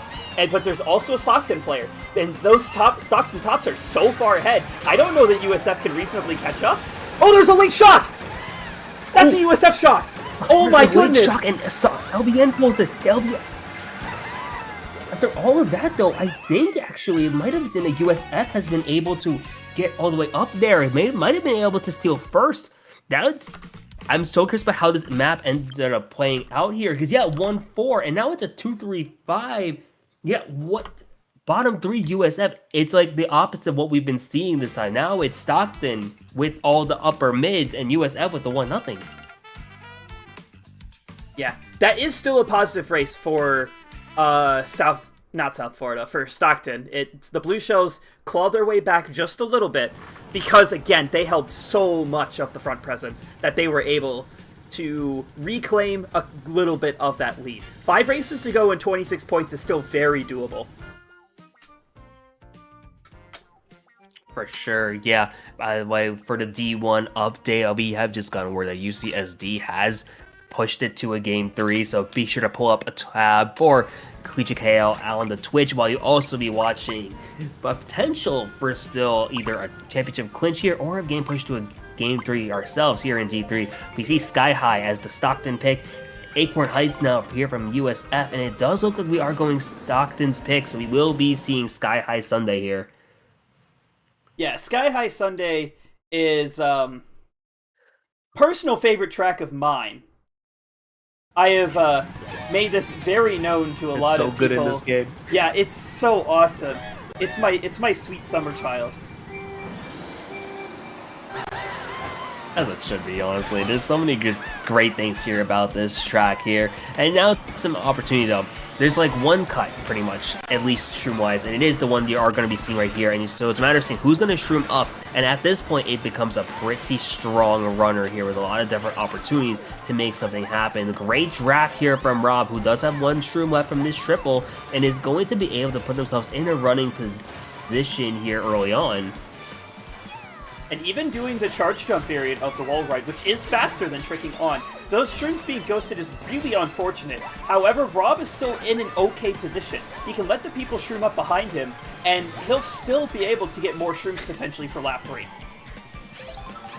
Yeah, it's real good here, especially when you saw that triple greens were in play here from Zach not too far away. So the feather and the coins, not a traditional defense option, but you do have some movement. And you also have to watch for those greens starting to fly. The red shell going to come through, but the brilliant use of that feather right there to dodge it. And Rob still maintaining that top spot here, pulling that defense out. Kamik, it looks like, has come out, and outer suddenly penguins all over here on this ice cream track. But Rob is going to be able to dodge that nicely here, and is still maintaining this top presence as you start to see, watching this mid pack, and kind of a mix here as USF does look like they have at least some of these mids. Yeah, this pack is really mixed. It looks like the back is favoring USF, but it's really hard to tell because of how close it is. We got to see who's trimming up. That's a really good green from whoever threw that up, and that's all Stockton in front. It looks like they're top 2 right now. Yeah, and you know what happened before. You can't count Stockton out yet, but these last 2 item sets are incredibly pivotal. We've seen a few late shocks here as well, and shock, especially after this last set, will be so pivotal for what this game is going to end up really becoming here. Rob has a golden. It's going to be able to keep streaming up here and start really just fight for all these top spots here. It's so close. See some USF, you see some Stockton, but it looks like a fair number of the USF team has moved up top here. I was going to say, I think that's a USF top 4 as they all shroom up at the end. And that's a huge race for them here. Now this time it's a top 4 leaning towards USF, and now the plus 46 after race 8. It's such a great thing for them here. USF has now put themselves above that 1 race cushion, and now even a top 6 from Stockton won't be able to tie it up. Stockton needs a little bit of a miracle to come back into this one. It's still very doable. Only 46 with 4 races is possible, but you're going to need some things to start breaking your way, especially with how the rest of this war has been going for them. Yeah, this war has leaned USF again, but we can't forget what happened in Game 1. This is where I started to tune in, and I was like, okay, Stockton's down, but then, especially race 10 and then race 11 was just a big thing here for Stockton. But USF, now with that knowledge, probably poised to make something happen here. You see them lock in Wario Shipyard, Wario's Galleon, depending on who you ask. And then you see Mario Circuit come through from the side of Stockton. And we are going to go to the shortest track in the game here with Mario Circuit. Yeah, this track is a bit of a mixed bag, no matter how you do it. The way it plays, in my opinion, is very akin to Donut Plains from Mario Kart 8 Deluxe, where you can run it and hope for no shock, or you bag it and hope there's shock. Yeah, that's really just what this track ends up becoming. And you've seen the meta evolve where you see people, okay, we're just going to get Trip Star, and then we're just going to run up and then just dodge a potential shock. We also see players, they will just bravely run this track. And as you mentioned, with how short it is, there is no guarantee of shock, especially because we really haven't seen a lot of that happen in this set so far. So matter seeing what we're going to end up having. Rob is going to be going for a Shroom strat here as well. Are going to get ghosted, so they have no items, but hey, this top 2 is gone, and now you just have to watch the rest of the pack and see what they end up doing later on. Yeah, best part about that is it looks like that ghost was his own teammate, so his teammate likely has a Shroom behind those triple nanas, and Rob with a very good pull has to burn the horde to protect himself and his teammate from those greens, but that is well worth it.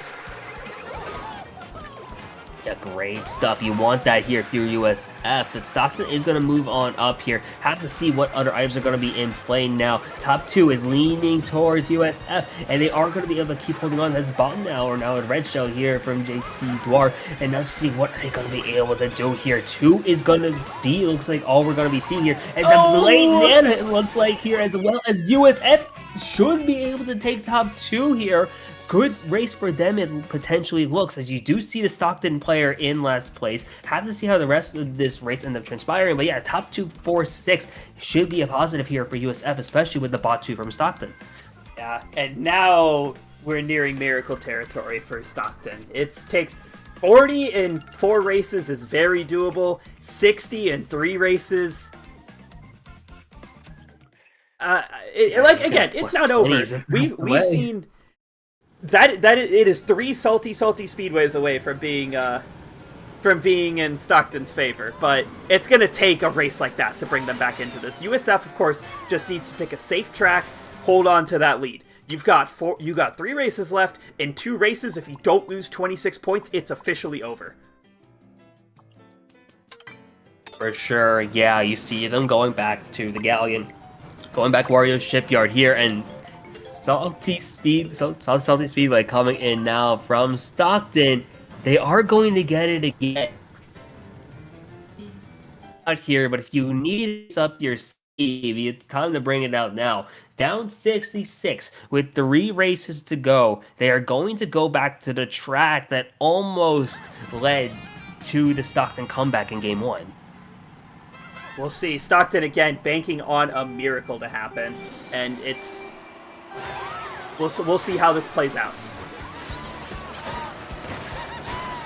It matters to see how this ends up playing out here. The exit execution difference from Stockton on this track was very evident in that first game, but now it's seeing, can they do it again here in game 2, especially with their backs essentially now really against the wall, do or die here. LVN going for the green is going to get it connecting here, and now it's a matter of seeing how does Stockton navigate this pack here, how can they fight themselves up into a multiple top situation here. The USF here is in first place, at least for now, with a lot of Stockton right behind.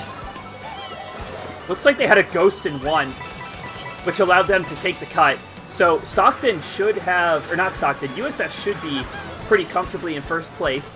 Zach right behind first, being able to hold on. There's a lot of Stockton in the upper mids. It looks like maybe USF is 1-5 and a lot of bottoms. This is the position Stockton needs to be in as long as they can get the guy out of 1. Yeah, and it's a matter of seeing, can they get them out of 1, because USF now has a bigger gap than before, and now it looks like it's a 1-3, and then I believe Fanta right behind now in 2, so it's a matter of seeing, are they going to be able to get this point? Because you saw what happened earlier. Stockton had a breakaway, especially at this point in the race, and now it's leading towards USF. Multiple dodges in play here, and I have to wonder about Shock again if that's going to be an option. But at this point, Stockton now needs something big to happen, because USF is now in a multiple top situation. There's a USF player hanging way in the back. I wager they probably are holding Blue Shell, this is a perfect position for Stockton to try and make a comeback. Going to help here. They are in third place here now as well. They are 2-3. Getting a lot behind 1 would at least mitigate the damage here, especially because it doesn't look like they're going to be able to catch at this point. They're bombing the triple greens here. A lot of great defensive options here. You have to watch the back as well, trying to see what's going to happen. You want Stockton to be able to pull something to get out of that last place spot. They are going to be able to do so. And multiple tops once again here. It looks like everything behind 1 is on the table here, as you even start to see maybe some backs not going to be necessary.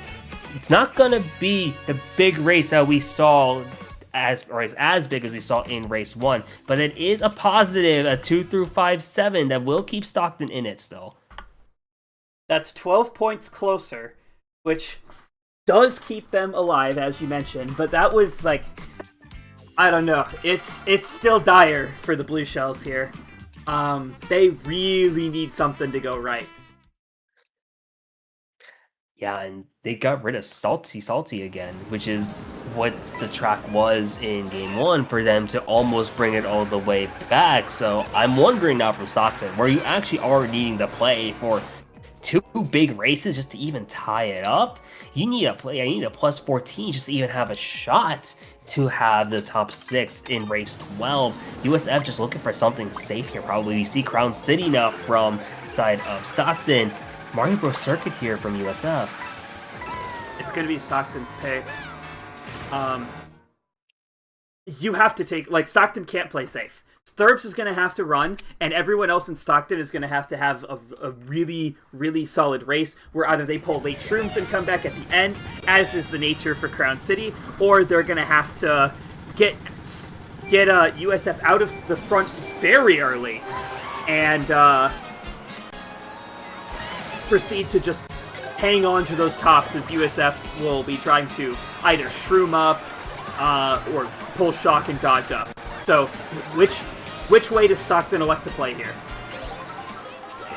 Yeah, it's immediately seeing what is Stockton going to be able to do. They have the coin box here from LBN, multiple tops here as well, which is going to help them in their cause. Have to now watch for USF, who's going to be able to pull shrooms. There is a shroom cut coming up ahead, which will change up this pack. But I do see Stockton does have a couple shrooms here in play as well, so they should be able to make something happen here. As you mentioned, they need to go big at this point here. They can't settle for a small race. They need a big positive at this point, and LBN unfortunately getting comboed a little bit here on the interstate now, as you are just trying to see who's on their team is going to be able to make their way forward. The pack is really close as well, as the blue shell will come out, and it is going to affect, I believe, the Stockton player, and at this point, it's so close here in this pack. Yep, it all kind of just depends on who's got what, and where are they going to be when everything falls apart, because that's the nature of Crown City. Couldn't have said any better myself. Yeah, it is just saying who falls apart here, especially at this point in this lap 2, and then especially in lap 3. Bill in 4 here from Rob, and the golden right behind as well. it's a great just option now at this point, really preventing a potential Stockton like shot play to like be such a big mitigator at this point. You're getting squished, and they might need to pop it soon just to get the recovery. But this pack's still close overall here in USF, especially having a lot of good spots out in front. Yeah, USF is everything in the front right now from the looks of it. It's going to come down to this lap 3. USF, do or die. Can they bring it home? Stockton needs a miracle to stay in. There's a shock, and it looks like there's a Stockton dodge in the front. But USF covering it with their own bill. Who comes out on top? Rob burning his golden early, not going to be able to take the cut at the end unless he pulls more shrooms. These triple reds are probably going to do it. Thurb's in 1, but Rob can't get up to red. Thurb's out. It all depends on the rest of Stockton, who is all in the back. Yeah, Stockton is all the way back. USF, in fashion that they've done all war, will find every spot behind first place en route to clinching their first division banner. Literally everything behind 1, as they've been hoping for this entire war. And what a way for them to get another positive to clinch the title here in Division 3. Yeah, what a war. Game 1 was so exciting. And even Game 2, it was so close until the final GP, where Bulls Rush plowed their way through the China shop and broke a couple shells along the way, bringing home their first program CKL banner, with hopefully more to come from the future. Yeah, and a well-deserved win for USF after making playoffs in their first ever season in ADX. Then going on a great run earlier this spring in ADX and then falling short in the finals. They come here in World as one of the favorites. And then finally put the ribbon on the box. Finally getting that gift here. Going to have Dandelion Depths. While not their track pick, it is going to be their opportunity to have that victory lap here. And just, yeah, big congrats here to USF. And of course, full credit to Stockton for the fight that they put on, because they did not quit. They didn't give up. Even when things looked dire, they gave everything that they had. But at the end, it just wasn't quite enough, as that shock on Crown City put the nail in the coffin.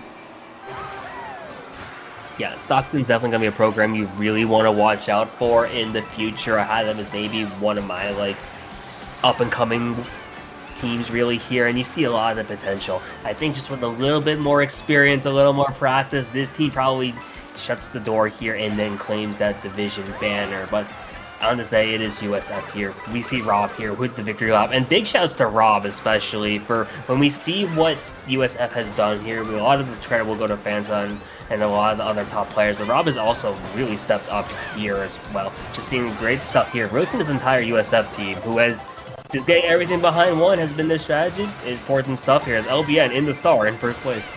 Yeah, power move, honestly. He was there just to threaten Rob, and by all means, he did it.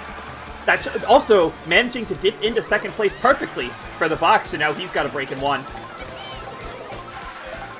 Yeah, it's a great stuff here. We talked about the Stockton just play style just being really effective overall, and they have just such great driving fundamentals, and you see it especially with their top presence being able to be held, and now even LBN is able to just maintain a lot of this great stuff here from their team. Also having the green, has the coin box. Pack is incredibly far away now here. You see a player all the way in last, whether it be holding blue shell, maybe holding shocked and just waiting until an opportunity for it. Still insane stuff happening over this race. That rings a little bit unfortunate for LBN, although he will be able to get rich quick with the Jeff Bezos pull. Fortunately getting bombed out on the boost panels there for LBN. So LBN was going really strong here at the start in first place going into lap 2. Unfortunately going to be leading into lap 3 here in like 11th or 10th. Saw the Kamek was already out here, and Rob now with the Mega up in these top spots. See JB and Thurbs trying to do something, but they end up getting hit out as Rob now with the Mega and in first place. It is going to run out, unfortunately, though. It won't dodge the blue. I want to say that Thurbs, who was gone in 1, ended up getting hit out by the obvious boom boom around the corner. But, those can sometimes be a little bit unpredictable and hard to dodge. Stockton in first. They might be able to finish this race out on top, on standings at least. We'll see. It looks like Thurb's in third. If they have Shrooms, they'll be able to come back up. The Dry Bones in 1 does pull the Shrooms, so Stockton is going to get first on this final track, with USF getting what looks to be most of the upper mids. Yeah, and it's fairly similar almost to what we've been seeing. And another late shock, another theme of this war so far. But hey, great stuff here from both these teams. Really putting on a show here. We get the 1-4-5 from Stockton, who you see them get first a lot in this match.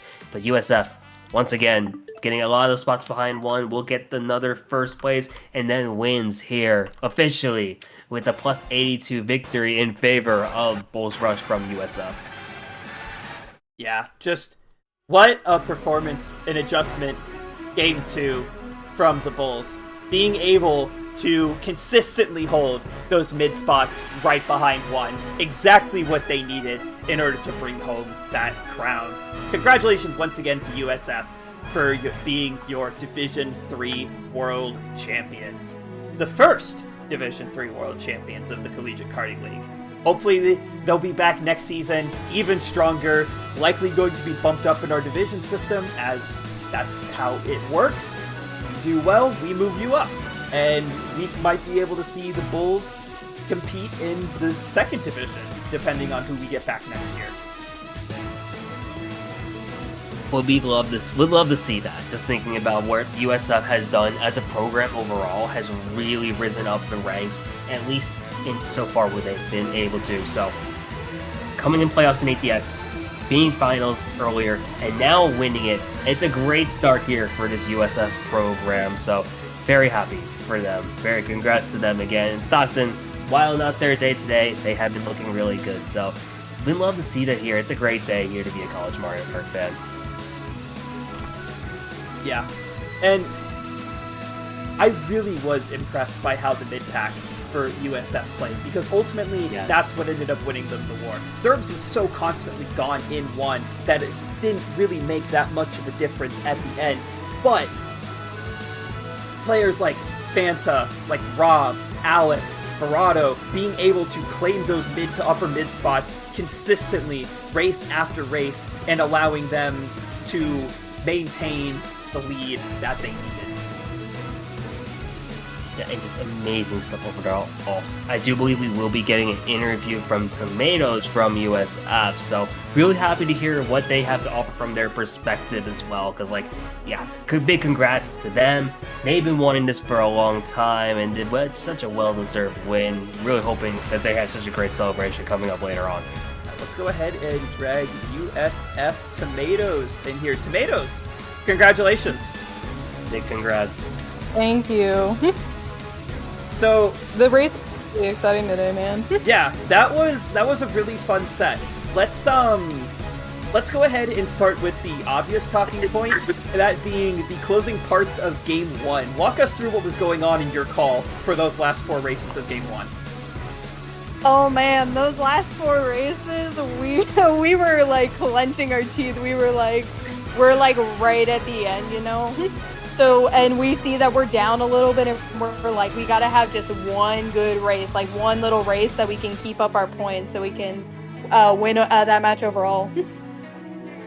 Yeah, that was... that might have been one of the greatest endings to a war I've seen on a CKL primetime. Yeah, we were just thinking, we were like, what's one track that we're good at that we know, like, we can just get that little bit of point difference on? And so we chose it.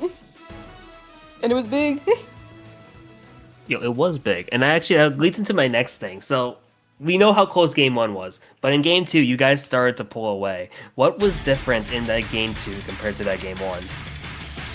I feel for Game 2, we just were, like, much smoother with just, like, items were much better, I feel like. And it's sometimes just a little bit, and we had a little bit better communication, I feel, in, like, Game 2. Like, we just started pulling ahead a lot, and we got, like, really lucky with, like, certain calls. That's sometimes how the game goes. Like, there's a lot of skill in understanding your driving and where to use items, but sometimes the cards just fall in your favor. That's how Mario Kart works. Yeah. So, this concludes I think this is USF's third full season in the league. Is that correct? No, second. This is the first full year. It's our second. So, first off, thanks again for joining our league and giving us a chance. We do greatly appreciate it. We love every team that joins our league. But capping off your first full year in the league with that banner, what's the plan going forward? What are you going to work on? Where are you going to go from here?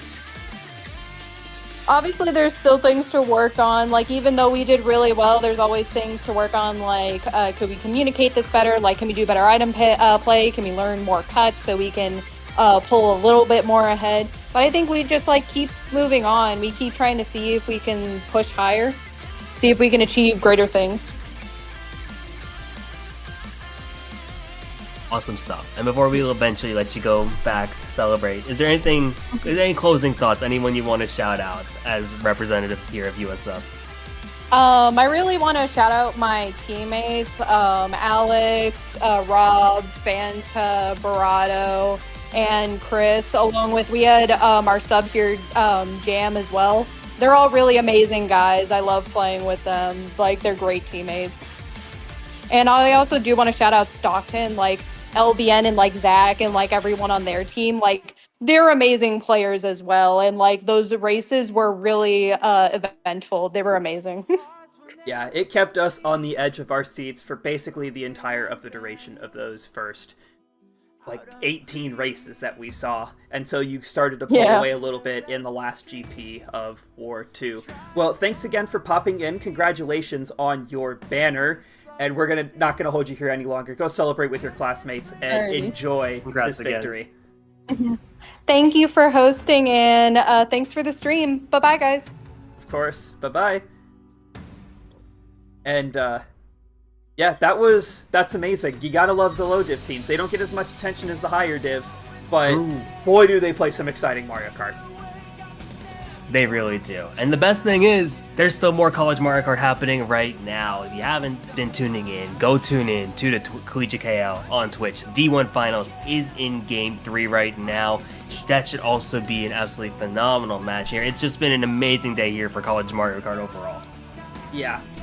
Before we close out stream, want to give a couple quick announcements for some general happenings. Obviously, yes, there's the D1 Finals on our Twitch channel right now. Two other things going on. Well, the first one I will talk about is coming up in 3 weeks will be the draft for our summer tournament of Summer Switch Up. If you want to register, the sign-up link is in the announcements channel in the Collegiate Karting League Discord server. You will get drafted to a team by a captain, and you'll be playing a regular season over the summer with some players you might not know as well. The first season will be for 8 Deluxe. We do have something planned for Mario Kart World that will be coming later in the summer, so be sure to stay tuned. And Spicy, you want to give the other big announcement? Yeah, I'm so happy to announce, if you haven't seen it already in the CKL Discord server, for the first time we are having an official CKL LAN side event at Riptide 2026 in Sandusky, Ohio this upcoming September. It is going to be a Mario Kart World 2v2. Signups are live already here, whether it be through our Discord or through the various posts on our social medias. It should be an absolutely amazing time here. Riptide has been a great event when it comes to the collegiate scenes for Smash and Splatoon, so we're really thankful, really happy to have Mario Kart finally be added to that lineup, and we're hoping for a great turnout. If you have any questions, feel free to reach out to me directly.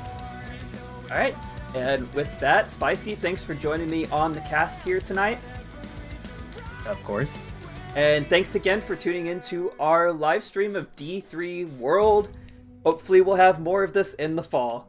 Have a great evening, people.